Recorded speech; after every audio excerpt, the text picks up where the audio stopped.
안녕하세요. 이교수의 책과 사람 크리에이터 서울대학교 인류학과 이현정입니다. 여러분들 올해 한 해 어떠셨어요? 사실 저는 올해가 정말 너무너무나 바빴습니다. 제가 학과에서 학과장을 또 맡고 있고요. 또 특히 이번 2학기 때는 어찌나 일이 많은지 정말 일복이 터져가지고 아주 바쁜 나날을 보냈는데요. 그러다 보니까 심신이 너무나 긴장되고 좀 피로가 많이 축적되어 있어서 이게 사람 사는 것인가 하는 생각이 들기도 했습니다.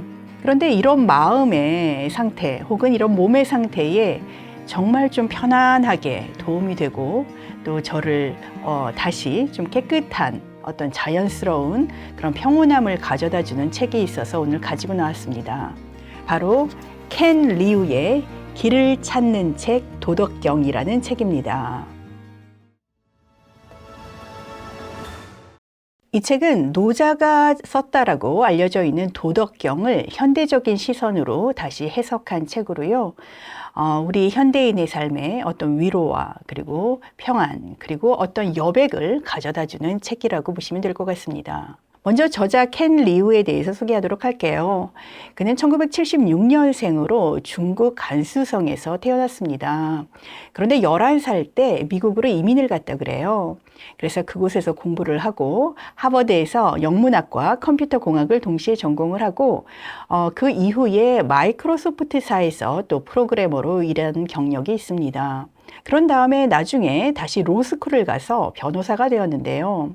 현재는 낮에는 변호사 일을 하고 또 밤에는 글을 쓰는 작가로서 그런 어떤 면에서는 다재다능한 사람이라고 할 수 있습니다. 이 사람은 이제 2005년부터 작가 생활을 시작했는데요.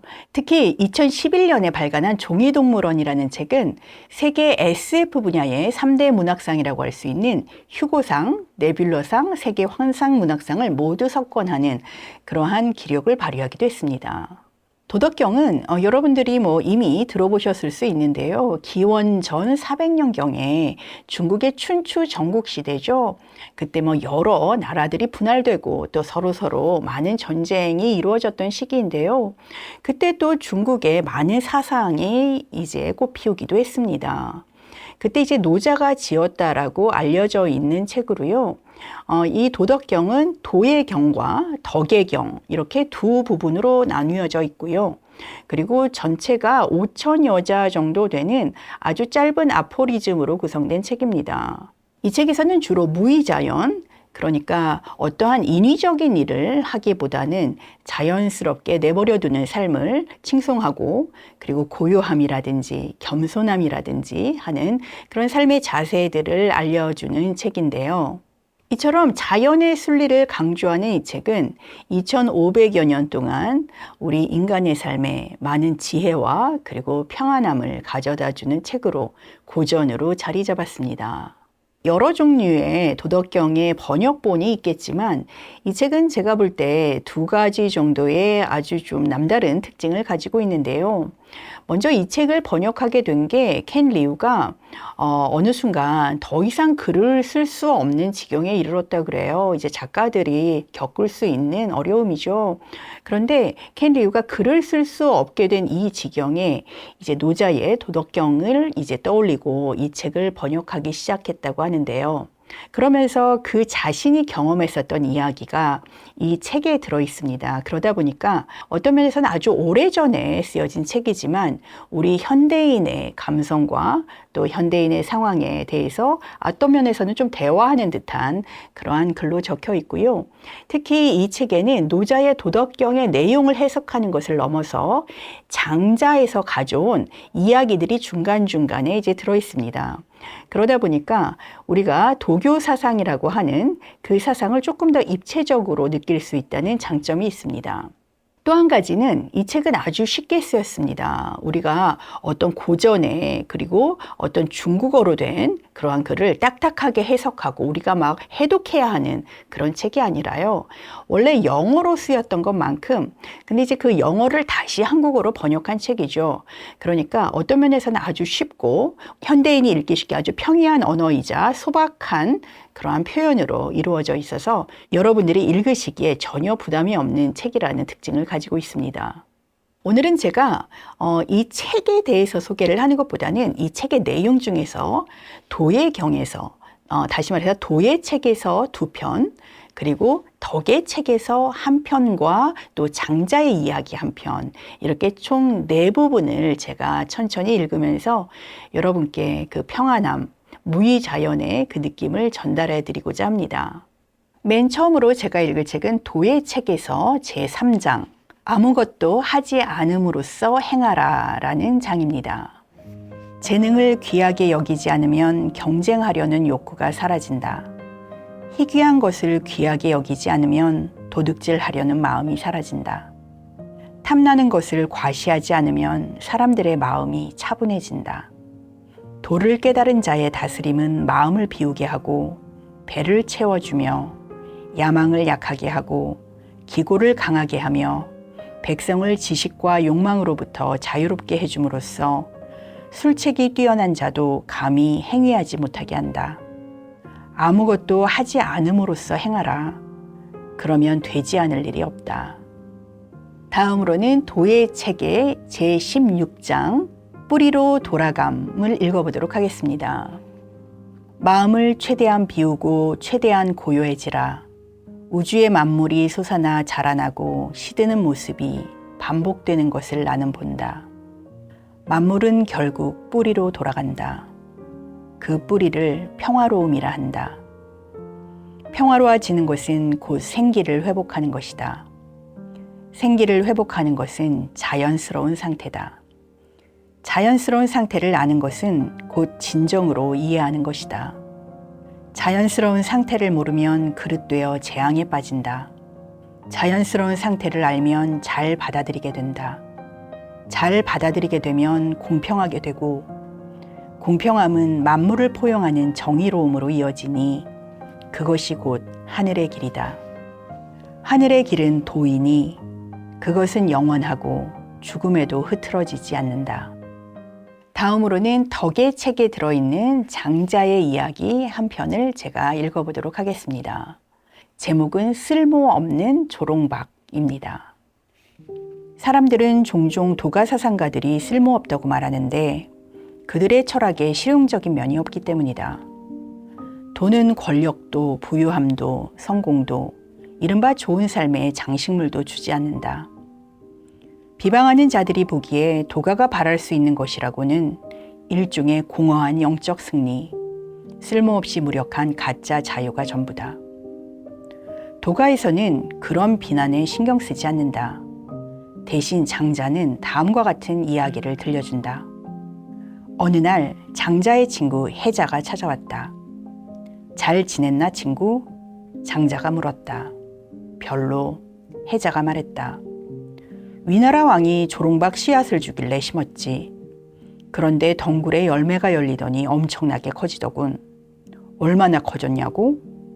아니, 조롱박 하나에 물 5통은 담을 수 있을 정도일세. 하나를 통째로 그릇으로 쓰자니 물의 무게 때문에 조롱박이 깨질 것 같더군. 그렇다고 반으로 잘라서 바가지를 만들자니 너무 커서 부엌 어디에도 둘 곳이 없을 것 같았어. 결국 아무 쓸모가 없길래 자리를 많이 차지하지 못하도록 산산조각 내버렸다네. 아, 자네는 큰 것을 사용할 줄 몰라서 고생하고 있군. 그 말을 들으니 떠오르는 이야기가 있네. 춘추시대의 송나라에 비단을 빨아서 생계를 꾸리던 가족이 있었네. 자네도 알다시피 겨울마다 차가운 강물에 늘 손을 담그고 일하면 결국 손이 트기 마련이지. 그런데 그 집안에는 대대로 내려오는 비법이 있어서 아무리 매서운 겨울에도 손을 건강하고 매끈하게 유지할 수 있었다네. 어느 날 어떤 사람이 그 가족에게 찾아와 그 비법을 백금에 사겠다고 했지. 가족은 한자리에 모여서 그 문제에 대해 상의했어. 우리는 대대로 비단을 빨며 먹고 살아왔지. 하지만 해마다 벌어들이는 돈은 몇 금 되지 않아. 그런데 이제 아무 일도 하지 않고 한 번에 백금을 얻을 기회가 생긴 거야. 그에게 비법을 팔아버리자.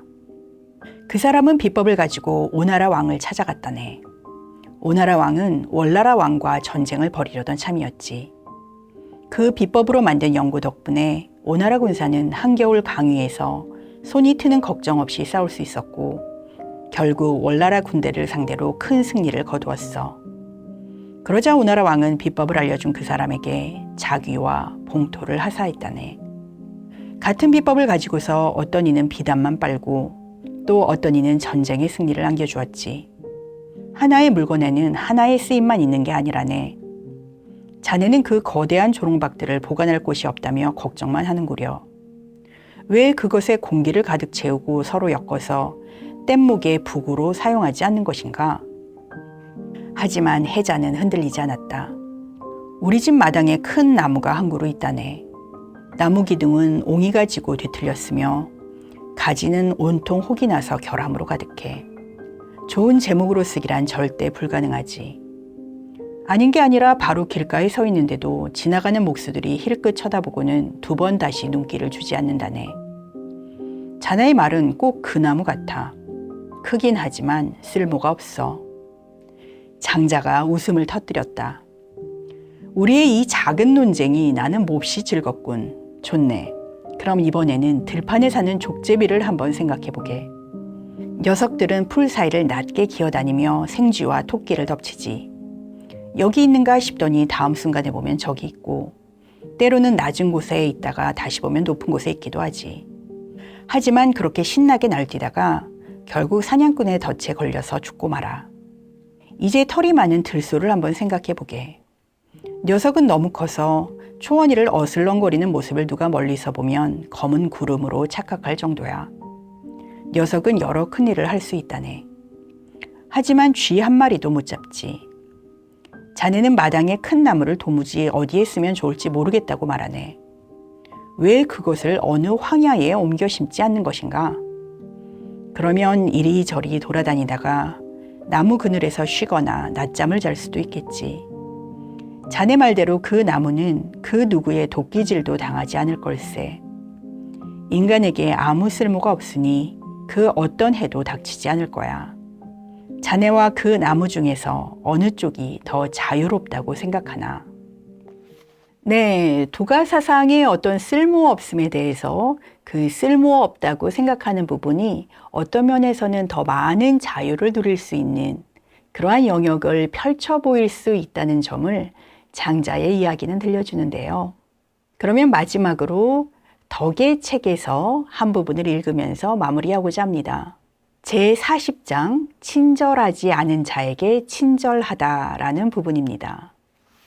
도를 깨달은 자는 자기 마음을 지니지 않는 대신 백성의 마음을 자기 마음으로 대한다. 나는 친절한 자에게 친절하지만 친절하지 않은 자에게도 친절한데 결국 친절함이란 포용이기 때문이다. 나는 믿을 만한 자를 믿지만 믿을 만하지 않은 자도 믿는데 결국 믿음이란 포용이기 때문이다. 세상을 위해 도를 깨달은 자는 숨결마다 그 마음을 뒤섞어 흐릿한 소박함으로 만든다.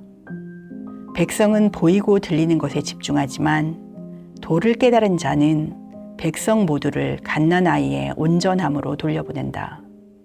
네, 오늘은 켄 리우의 길을 찾는 책 도덕경을 소개해봤습니다. 제가 중국에서 조사를 할 때에도 보면은 중국인들의 마음속에 일상 속에 이 도가 사상은 어떤 면에서 아주 면면이 스며들어 있는 것 같았어요. 그러니까 어떤 제도적인 종교 형태는 아니라고 하더라도 중국인들의 삶 속에는 어떤 자연스러움, 어떤 억지로 무엇을 하려고 고집 피우거나 무리하게 일을 시도하기보다는 때를 기다리고 자연스러움 속에서 하나하나 이루어가는 그 태도가 그들의 삶 속에 녹아 있었던 것 같은데요. 저는 이 책을 읽으면서 간만에 마음의 평온함을 느꼈던 것 같습니다. 여러분들도 한번 이 책을 보시면서 어떤 철학적 사상, 종교적 사상을 넘어서 우리 삶에 따뜻함과 자연스러움 그리고 위로를 얻으시기를 바라겠습니다. 오늘은 여기까지 하겠습니다. 감사합니다.